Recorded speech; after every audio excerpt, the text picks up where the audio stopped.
Gracias por hacernos parte de su fin de semana. A nuestro invitado de hoy lo conocí hace algunos años. Lo veía en los medios, digamos, exponiendo un discurso interesante porque él entendía que debía dedicarse a la política y me parecía que debíamos darle seguimiento hasta que conocí que se hizo diputado, fue presidente de la Cámara de Diputados y luego se convirtió en el senador por su provincia, Santiago. Me alegró haberlo conocido mucho tiempo antes porque se ha convertido en todo un líder de la política nacional y qué bueno que hoy en Encuentro vamos a sostener un conversatorio interesantísimo con mi amigo Julio César Valentín. No se muevan porque esto va a estar muy bueno.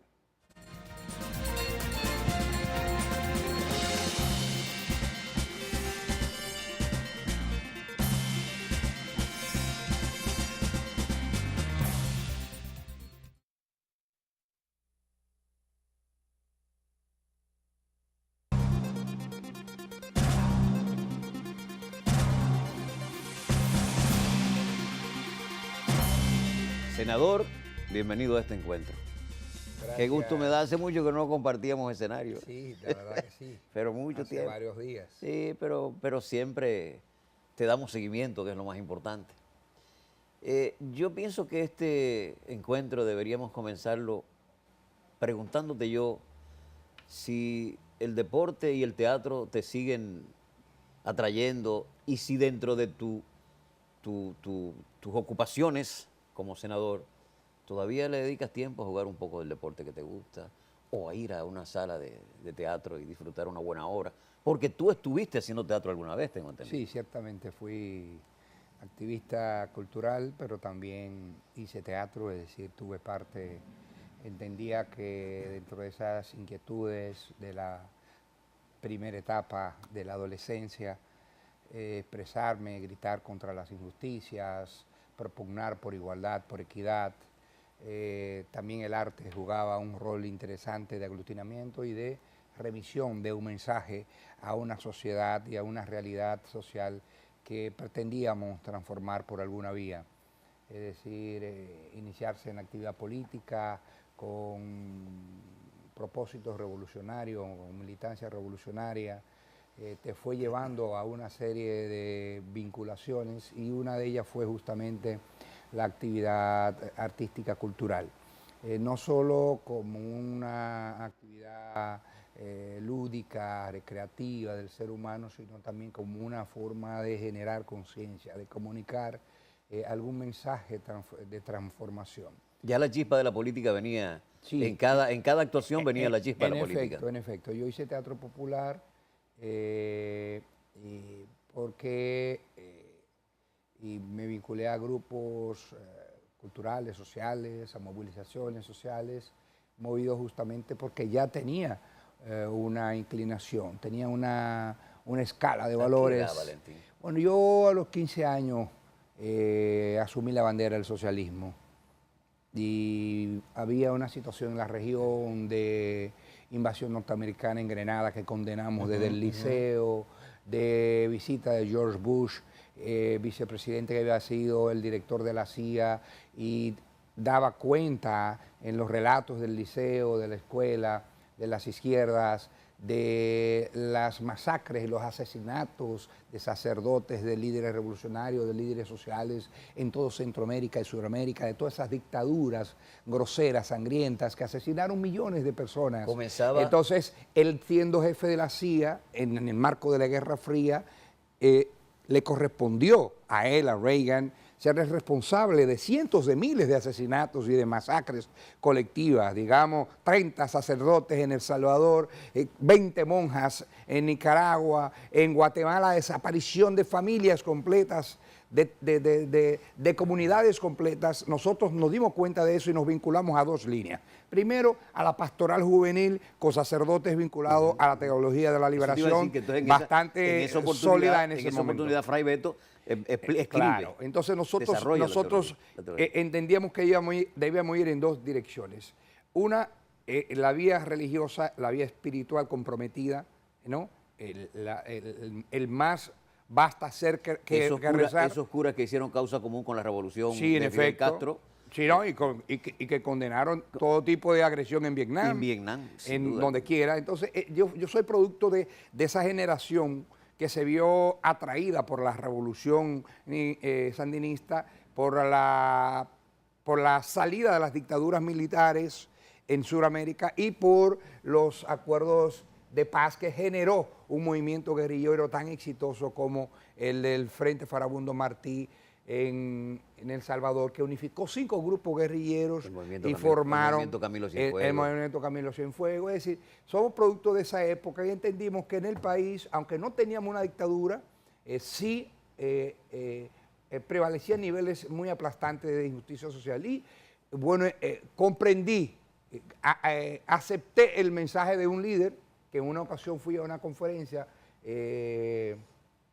Felicerio Ducudrey, donde él hablaba de que en República Dominicana debía pensarse de algún frente de liberación nacional, de algún frente progresista, de izquierda, patriótico, de un gran frente amplio, y entendía que el PLD y Juan Bosch podían configurar esa cabeza. Entonces, y bueno, ahí caí militando en el Partido de la Liberación Dominicana. El gobierno de esa época hacía causa común con las dictaduras que existían en toda No, América. realmente el gobierno del doctor Jorge Blanco y de Antonio Guzmán no. No, ya rompieron con la otra estructura. Claro, naturalmente entraron a posiciones más conservadoras que lo que esperaba la sociedad dominicana y esa franja de personas que lucharon a favor de los derechos humanos y en contra las violaciones de derechos humanos en los 12 años, mis padres, unas generaciones, digamos, mayores que yo, y que por tanto yo, aún siendo niño, cuando entro al liceo, voy a la primera charla donde se habla de Camaño, igual, pero ese es el líder de mi madre. Sí. Entonces, esa figura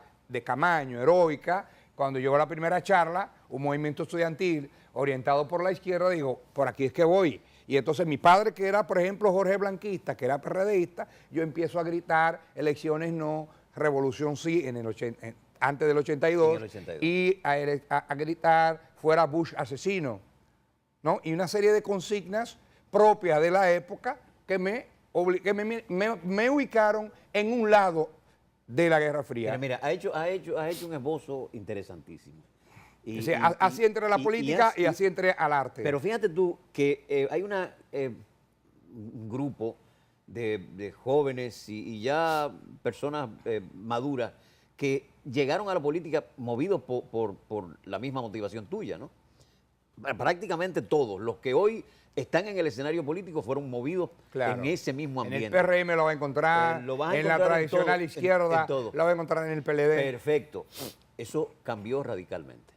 Es que si el mundo cambió, también la modalidad de hacer política cambió. Pero perfecto. Pero en esencia la política tiene un solo fin. Trabajar para el colectivo, no importa en qué circunstancias. Pero todo parece indicar que eso se fue a pique. No se ha ido a pique. Yo siento Cuando hay tandas extendidas, se está logrando pacíficamente lo que yo quería mediante la violencia. Pero estamos de acuerdo, pero... Cuando hay alfabetización, se está logrando lo que yo entendía que no era posible pacíficamente. Hoy es posible pacíficamente. Entonces, el Pepe Mujica, que se fue a la guerra, o la Dilma en Brasil, cuando habían dictaduras, querían transformar el mundo, pero cuando se dieron cuenta que era materialmente posible participar en procesos electorales y que había que pactar y dialogar, bueno, pues no era el mismo del mensaje radical, que había que transformar y aniquilar al adversario. Ya hoy podemos dialogar con el adversario para impulsar esfuerzos comunes. Perfecto, y Valentín. En las jornadas electorales, bueno, pues competimos. Pero perfecto. Pero hay valores históricos de ese pensamiento de izquierda, de ese compromiso con los más humildes, con los explotados, con los oprimidos, con los sectores más vulnerables, que ayer le decíamos explotados. Hoy la relación no es mayoritariamente de obreros, no tiene una relación, pero hay personas que son víctimas de dominación, de valores, de patrones. Por ejemplo, una mujer tiene que seguir siendo sumisa, tiene que quedarse en el hogar, no puede trabajar, no puede crecer más que el hombre. Esos patrones se han cambiado y la izquierda ha sido clave, o los sectores progresistas. Cuando hablo de progresistas, hablo de sectores que reivindican aquellos valores aquellos está valores bien, de igualdad y pero equidad. ¿dónde está la izquierda? Ya la izquierda no existe. Es que no tiene, es que Hay un modelo de labor, de ejercicio político, hay un modelo de, qué sé yo, de integración a la gente, que ya no es exactamente el mismo discurso del que tú me estabas planteando. Es que el que fuera yanqui de qué sé yo qué cosa, que necesitamos ahora hay que, como cambiaron esos esquemas, hay que cambiar la manera de hacer la política. bueno, ahora hay otros sujetos sociales que son nuevos. Hay una nueva generación. Ya no se persigue un sacerdote. ¿Cómo esa generación? Ya hoy no se asesina un sacerdote en América Latina por sus ideas. No se asesinan 500 personas porque ocultan a un revolucionario. Pero no. así mismo no se están haciendo nuevos sacerdotes. Bueno, Pero está bien. hemos ido Pero cambiando. se hacen otros actores que contribuyen a formar sociedades. No es verdad que se han perdido los valores. Han cambiado los valores. Entonces, lo que era un crimen para la Revolución Cubana, por ejemplo, un homosexual que hasta era perseguido en la Revolución Cubana o la vietnamita, hoy son entendidos como seres humanos que deben ser respetados en su dignidad y sus derechos. Ya hoy tienen un hotel donde pueden ir a compartir. No, entonces el mundo ha cambiado. Lo que era un acto inmoral, hoy para esa cosmovisión de la nueva izquierda es, bueno, esos son sectores vulnerables. Si es un homosexual pobre, te lo discriminan. Pero si es rico, te lo mandan a estudiar al extranjero, donde hay sociedades que lo toleran. Hay quienes dicen que la homosexualidad no hace causa común con la condición de vida. Tú tienes que ser rico para ser homosexual. Entonces, porque si no te lo van a ese tipo de discriminar. cosas son parte de un nuevo repertorio del lenguaje y del compromiso. Ahora yo te la pregunto, defensa de la equidad de género. Por ejemplo, en Rusia, la parte musulmana de la Revolución Rusa mantenía la dominación mujer-hombre, sí, hombre-mujer. Sin embargo, en el día de hoy, las izquierdas te dicen, no, equidad de género.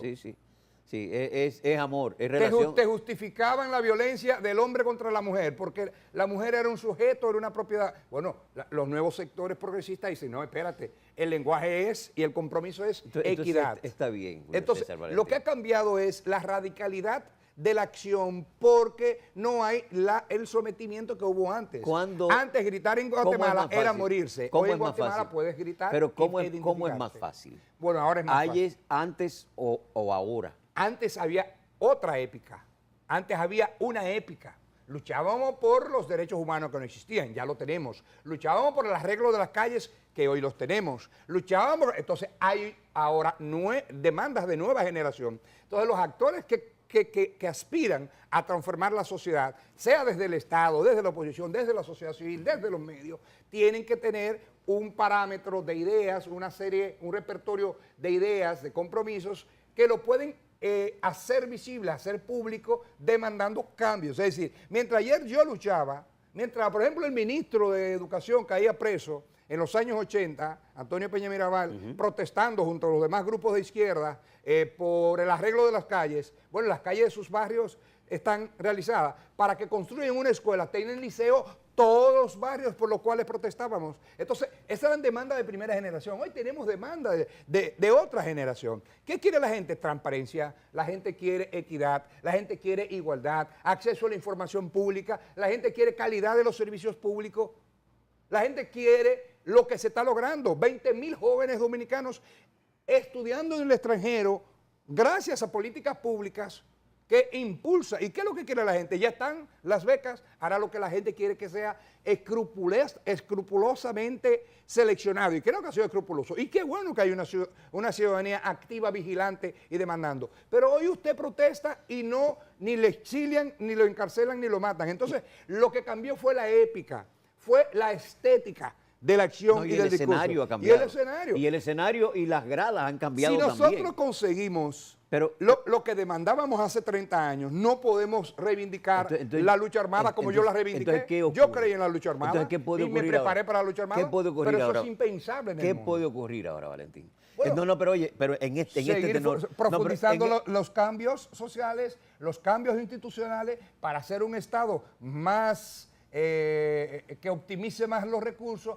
que brinde más servicio a la ciudadanía y que se sigan profundizando las políticas públicas de inversión en los sectores más humildes. Está bien. Alfabetización, titulación, presta, microcrédito, tandas extendidas, todo eso viene a impactar positivamente el asfaltado de las calles, todo eso impacta positivamente. Entonces, Valentín, a la ciudadanía. todo eso lo está haciendo tu gobierno. Y sobre todo los sectores Lo vulnerables. estás planteando porque tú me estás diciendo que tu gobierno lo está haciendo. Está haciendo lo que yo soñé por la lucha armada. Y yo te digo, entonces, ¿qué hace la oposición en el escenario No, político? ¿Qué hace la oposición en este momento? Porque, ¿qué es lo que van a cambiar? ¿Por qué luchan? No, Si tu partido en este momento está haciendo todo lo que hace unos 20, 25 años el pueblo le exigió a los gobernantes. Entonces yo veo que la oposición, ¿qué hace? Bueno, ¿Cuál es el discurso? ¿Cuál es el discurso que pudiera la tener? oposición aspira a profundizar lo que se ha logrado, a mantener lo que se ha logrado y sobre todo los partidos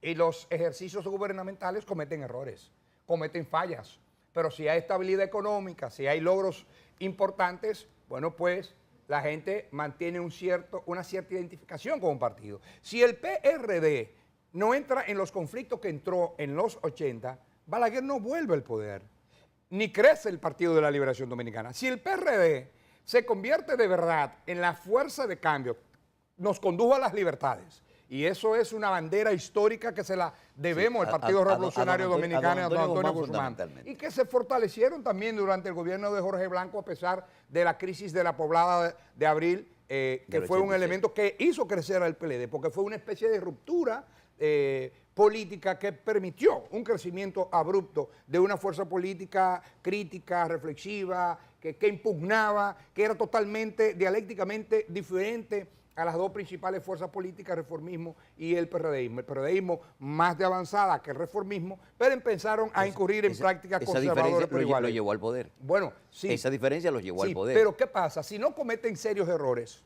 si no fracasa económicamente el gobierno del doctor Jorge Blanco, probablemente no pierden las elecciones. Y si no se fragmentan tan agriamente Jorge Blanco, Peña Gómez y Jacobo Masluta, ese partido que trajo las libertades, ya el pueblo lo tenía. Entonces no tenía que luchar por libertades. El PRD debió reinventarse y entonces ofertarle algo diferente a la población. ¿La política es de coyuntura? No solo de coyuntura, sino que, por ejemplo, Danilo le ofertó algo a la ciudadanía, que lo cumplió, y por eso le reeligieron.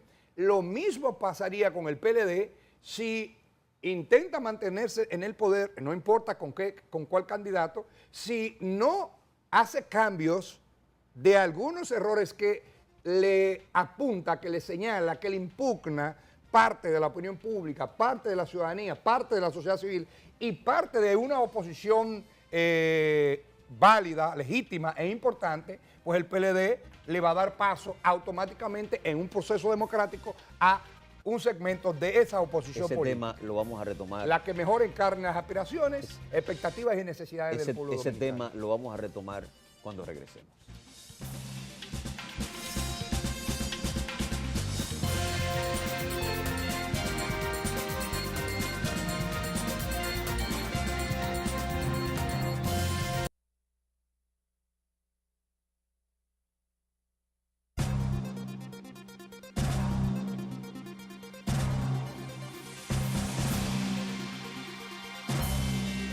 Te pregunté si la política es un asunto de coyuntura. Entonces yo pienso que debemos traer a la mesa el tema de la reelección presidencial, porque no hay dudas de que ha creado unas fricciones importantes dentro de tu partido.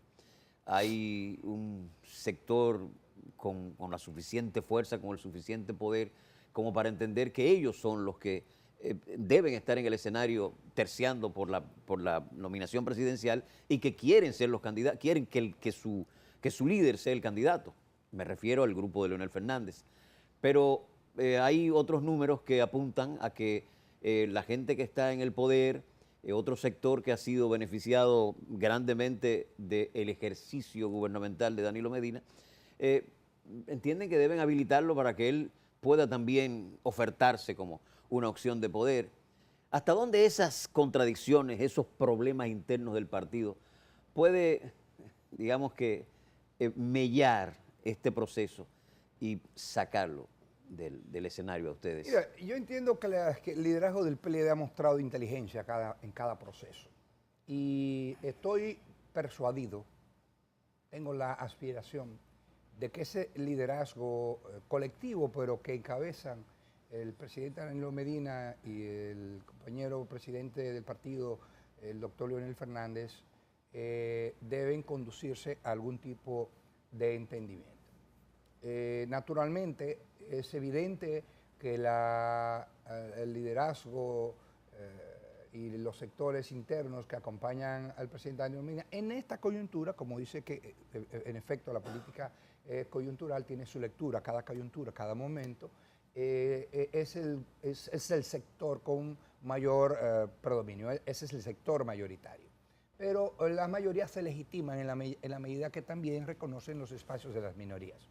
De forma que, de algún modo, el PLD va a culminar bien. Hay tres probabilidades. Una, que se dé una reforma constitucional que no es una violación a la Constitución porque es observando el mecanismo. No hay violación a la Constitución. No hay, porque ninguna. si se camina por el sendero que te conduce... por las reglas que te manda la Constitución, el sendero no que hay te conduce violación. para la reformulación de la Constitución, no hay... Naturalmente, nadie puede ignorar que ese es un camino que siempre será tenso.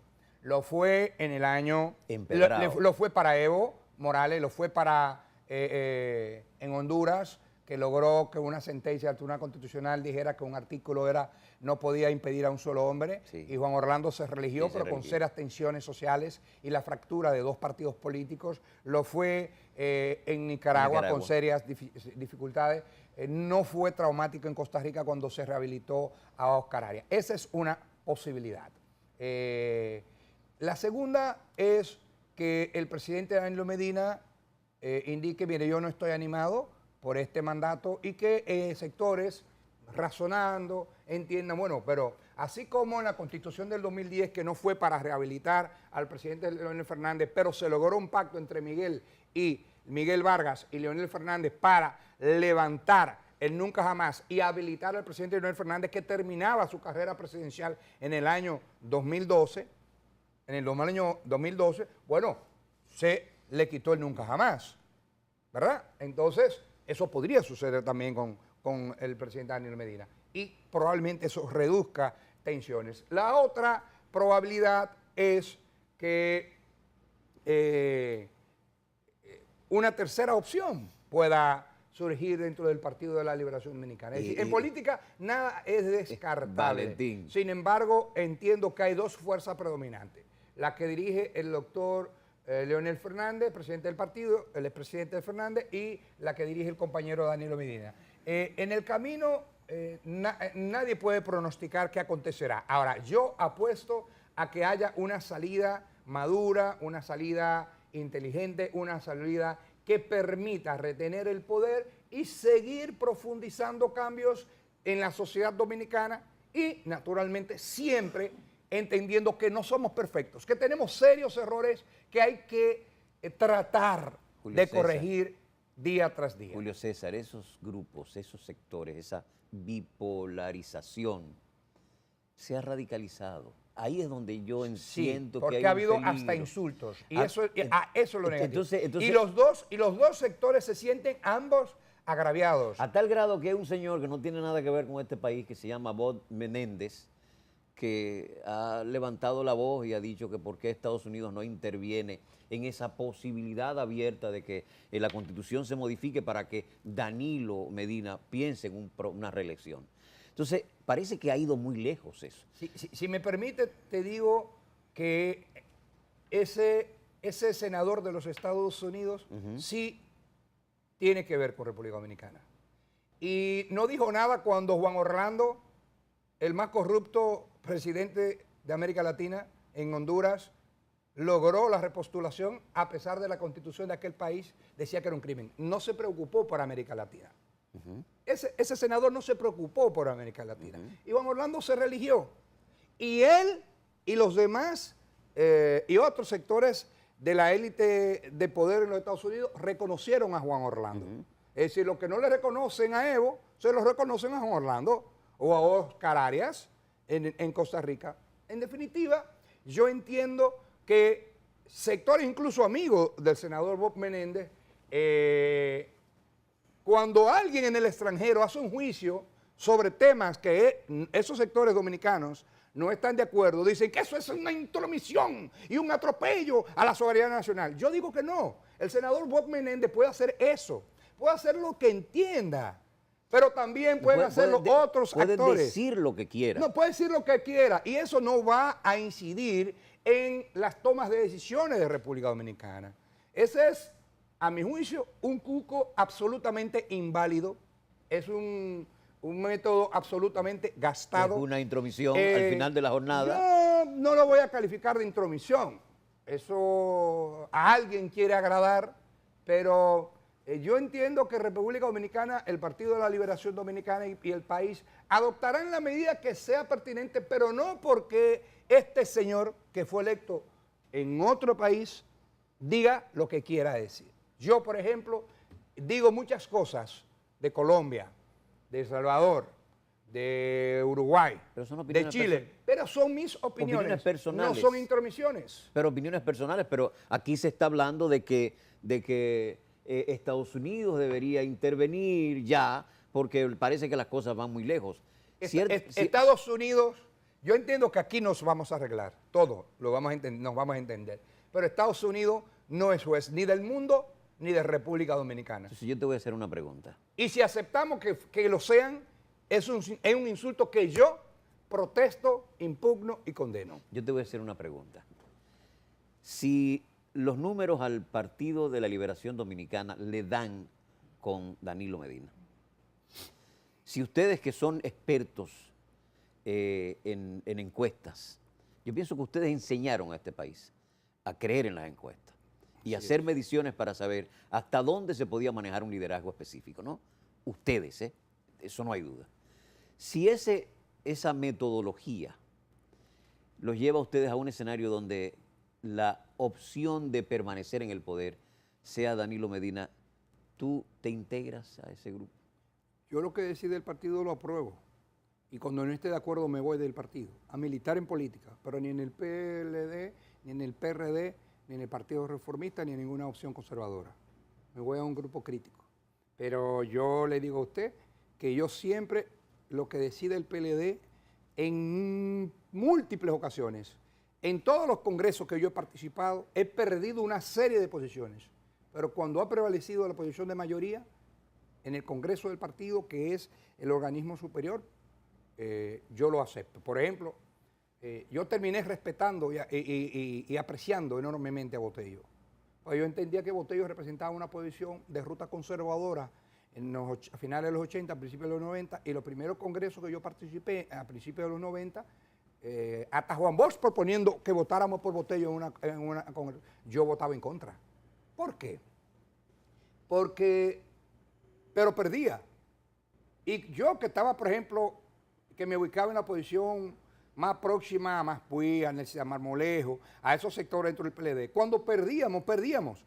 Cuando yo apoyé a Jaime David en el año 2000, compañeros que están radicalizados, vinculados hoy al compañero Leonel Fernández, plantearon, vamos a romper el partido. Jaime David dijo, no, vamos a ser como Salomón. Vamos a decir que vamos, en lugar de cortar el bebé, yo prefiero entregárselo a otra madre. Una decía, sí, que lo corte y me dé mi mitad. No, entréguesela a ella. Ahí se identificó el rey Salomón cuál era la madre. Así mismo pasa con el Partido de la Liberación Dominicana. Cuando a mí se me planteó radicalizar una crisis en el PLD, yo dije, no, Danilo Medina ganó las elecciones, nosotros la perdimos. Entonces yo siempre he sido consecuente y nunca he dejado mi cabeza en un episodio. En el año 2007, por ejemplo, Julio César Valentín, presidente de la Cámara de Diputados, ¿qué hizo? Se mantuvo neutral en el proceso, no anuncié apoyo a ninguno de los dos candidatos y recibí presiones de miembros del comité político, que hoy algunos están con Danilo y hoy otros están con el compañero Leonel Fernández o están medios neutrales, diciéndome que, si yo no me pronunciaba en favor del compañero Leonel Fernández, yo no iba a ser más presidente de la Cámara. Y yo dije, pues mire, yo creo que el presidente de la Cámara no debe involucrarse en este conflicto, porque debe arbitrar fuerzas muy diversas, y si ustedes quieren, entonces no soy más presidente. Lo dije. ¿Y qué pasó? Fui presidente 2 años más, de forma tal que en política tenemos que actuar con mucha serenidad, asumir posiciones Yo particularmente entiendo que lo que más le convenga al partido es lo que hay que hacer. Es evidente que hoy, todos los estudios de mayor rigor indican que Danilo Medina es quien con mayor facilidad garantiza un triunfo en primera vuelta. Pero nosotros no podemos apostar solo a esa opción, sino que debemos tener un menú de opciones,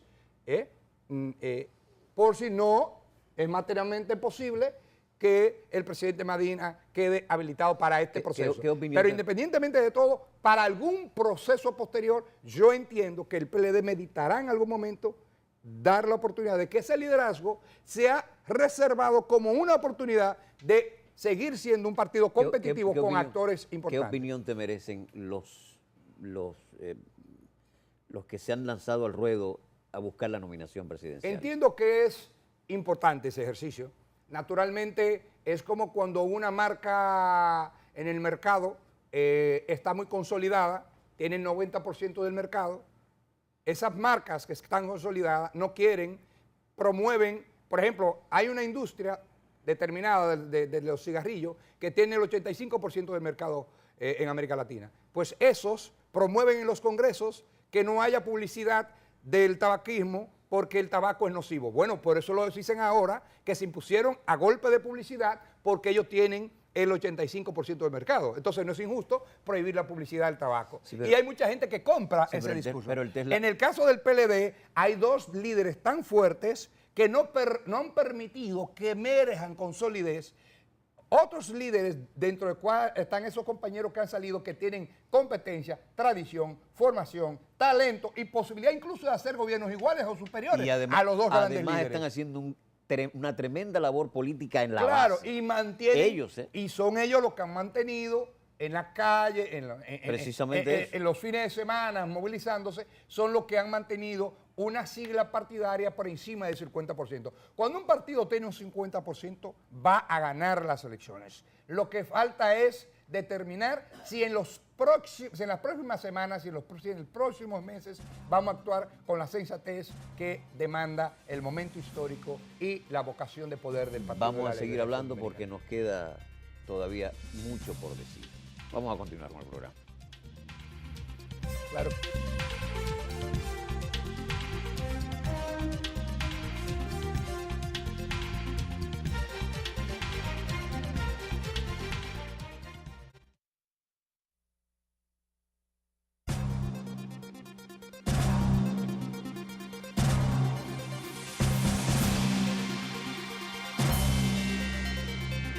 Gracias por continuar con nosotros. El Departamento Aeroportuario reconoce oficial evitó acto suicida en el mar Caribe. La capitana Neraliz Minelli Sánchez Félix de Uribe presta servicio en el Aeropuerto Internacional de las Américas como forma de reconocer la labor y el valor mostrado por la capitana del Ejército de la República Dominicana, quien hace 2 semanas evitó que una joven se lanzara en las aguas del Mar Caribe con fines suicidas. El director ejecutivo del Departamento Aeroportuario, el licenciado Marino Collantes, otorgó una placa de reconocimiento y entregó un premio en metálico a la oficial que presta servicio como seguridad en el Aeropuerto Internacional de las Américas. Al momento de recibir el reconocimiento, la oficial expresó que hizo el heroico gesto en cumplimiento de su deber y guiada por Dios, quien dio las palabras para evitar que una joven de 23 años terminara con su vida lanzándose al mar. Julio César Valentín, senador por la provincia de Santiago.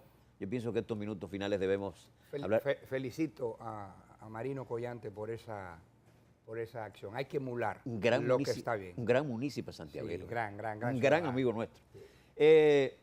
¿Tú qué planes tienes?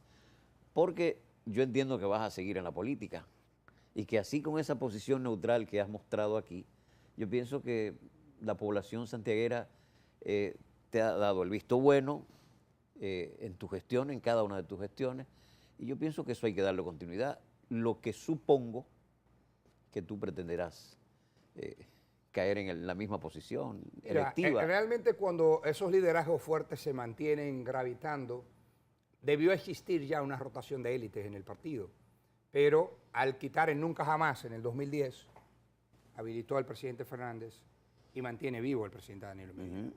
Mantiene también incluso a otros, como el presidente Hipólito Mejía. los políticos en América Latina y en el mundo, porque Trump ganó con 70 y pico de años y Roosevelt murió en el poder, Balaguer con 90 años fue candidato, Pepe Mujica fue presidente con 76. Es como los artistas los cantantes no se retiran ni perdiendo la voz. No, Charles Aznavour murió a los 90 y tantos, a los 100 100 años. cantando, ¿no? Entonces, Alberto Cortés murió viniendo a un concierto de América Latina. Es decir, es muy difícil tú pedirle a un líder, retírese.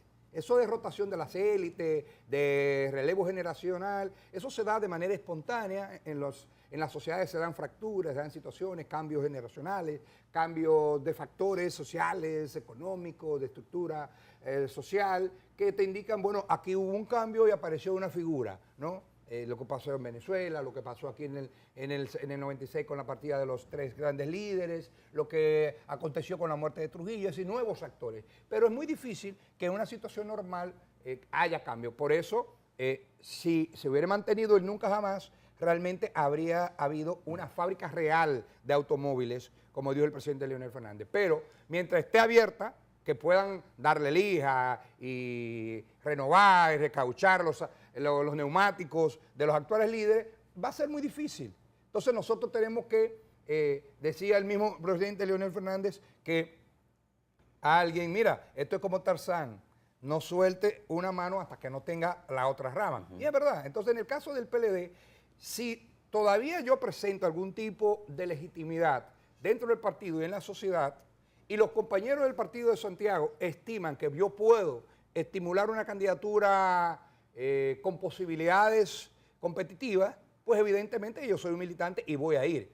Pero naturalmente sí, le digo que sí a quienes me han consultado. Si te proponemos, tú aceptas. Y yo, no, absolutamente estoy de acuerdo con participar tanto en un proceso, si es necesario, como a competir con nuestros opositores ya en la arena electoral en las elecciones del año 2020. De forma tal que estoy preparado para cualquier opción y aspiro siempre a ofertar lo mejor de mí a la provincia y al país. Cuando fuiste diputado te me ofrecí y creo que te grabé un comercial. Bueno, déjame decirte, tu voz fue la voz inicial. Yo salía de ser fiscal de Santiago, renuncié y usted me hizo esa voz que está ahí en la historia. Entonces ahora sí, esa voz emblemática. Ahora si quieres para la senaduría te me ofrezco, con mucho gusto. Gracias, hermano. Señores, gracias a ustedes. El próximo fin de semana nos reunimos en Encuentro.